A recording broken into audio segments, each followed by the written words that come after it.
Hi, my name is Colleen Gnos. I am the mural artist for the Coastal Stories mural project behind me.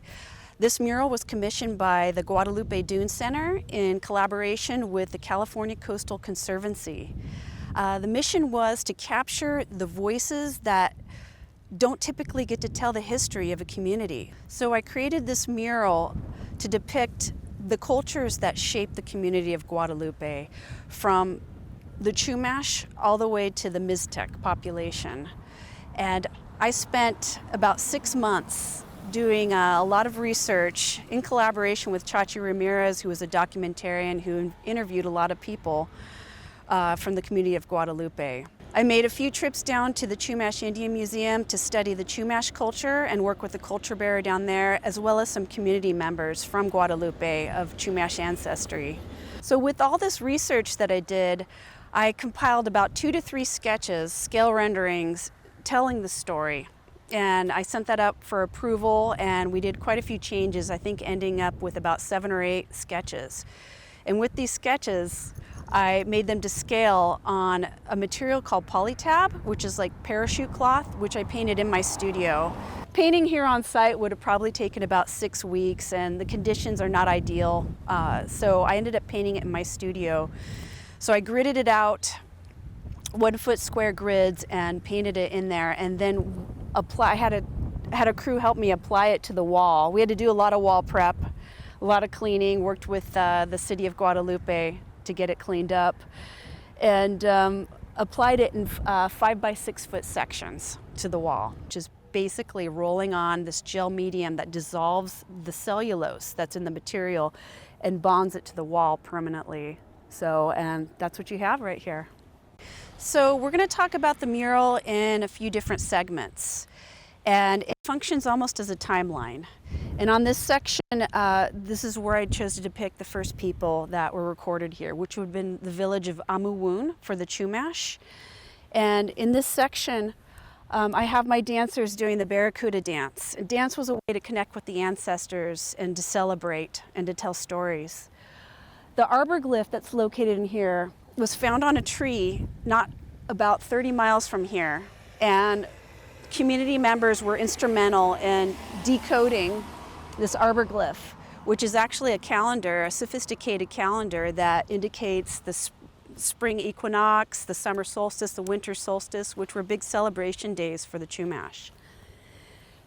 And you can see around the stars there, I painted Ursa Major, which is the Big Dipper. It rotates counterclockwise around the North Star. And the Chumash, they were astronomers, they were scientists. This was really important that I portray this in this mural to a lot of the community members like Karen Evangelista, because they had such abundance in this area that they could focus on higher learning.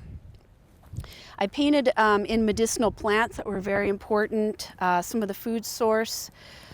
This saying right here I learned from Levi Zavala, who is at the Chumash Indian Museum, and it means our ancestors are still here.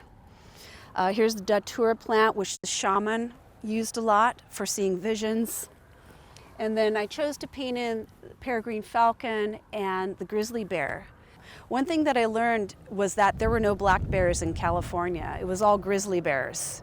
And the last grizzly bear was captured in the late 1800s. And that's the bear that's on the state flag. And then up here we have Bud Wong. So he's a descendant of the Wong family who arrived in the late 1890s.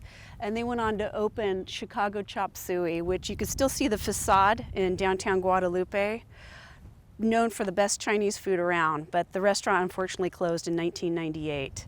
He went on to become city councilman and also mayor of Guadalupe. But during the Chinese Exclusion Act in 1892, the Chinese were not permitted to immigrate or become U.S. citizens, and so there was a big gap in the labor force here in Guadalupe, and things weren't going so great economically in Japan at the time, and the government actually encouraged Japanese to come out to California and find work here. So a lot of the Japanese arrived and started working the sugar beet factory in Betaravia. They saved up their money and they went on to either share crop, rent land, or buy land. And they became a force to be reckoned with. There were so many Japanese-owned farms here in Guadalupe. So here I painted a Japanese-American mother and daughter taking a break after harvesting broccoli. This was based off of a famous photograph taken by Dorothea Lange in the 1930s. You see a couple of produce labels. There were so many beautiful produce labels coming from Guadalupe. And I feel like a sad chapter in American history was the Japanese internment, and I felt it was very important to portray that right here. So once Pearl Harbor was bombed, the Japanese Americans had 48 hours to get rid of all their belongings, sell off all their property, a lot of times for cents on the dollar to white farmers.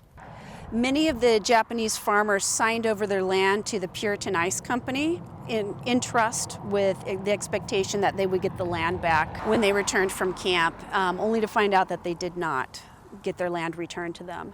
So here I've chosen to depict when they lined up at the bus when they would be taken to these internment camps. I had permission from the family to paint Harry Masatani. Sadly, he passed away in 2025, but he would have been 16 years old when he went to camp. I think many of you heard of Masatani Market. He was definitely one of the success stories. His markets remained open.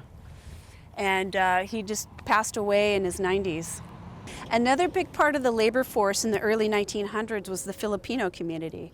And Gilbert Robles is an ancestor of a gentleman that came over from the Philippines to work the fields. And he's the local town barber. He's a historian. He's got a bunch of really great old photos. You definitely got to go by and visit him.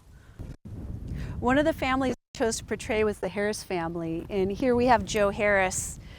He was a coach, a teacher, and a mentor to a lot of the young people here. His family is deeply involved with the educational system here. His father was an engineer. And I chose to portray the natural beauty of the dunes. That's why it's the Coastal Stories Project, is because it's how we relate to the community and the coastal environment. So here we have a red-legged frog, some steelhead trout, tule grass, which the Chumash used. It's a beautiful part of the landscape to this day. And the white pelicans. Their wingspan is about 8 feet long. Magnificent birds. You can go check them out at Oso Flaco. And Jonathan, he's a local perch fisherman. On any given day, you can see a lot of perch fishermen out there catching lots of perch. And then what would be a coastal story without surfing? So here I have Shai Olivares. He's surfing a pretty epic wave here in Guadalupe. It's a fickle wave, but when it fires, it's a beautiful wave. Red Admiral butterfly. And then over here, this is a large portion of the current community. If you look around, there's strawberry fields everywhere, and California produces over 90% of the United States supply of strawberries. And this is the Mixteco population. A lot of them live here. Mixteco means cloud people, primarily from Oaxaca. And I had the good fortune to visit a strawberry farm. And I got to meet some of these people and photograph these wonderful ladies who were planting strawberries. That's an overview of the Coastal Stories mural. I learned so much about this community and I fell in love with it, and I hope you do too. Come by and check it out on your way to the dunes. It's at the corner of Jack O'Connell Park and West Main Street. Thank you. That's a wrap.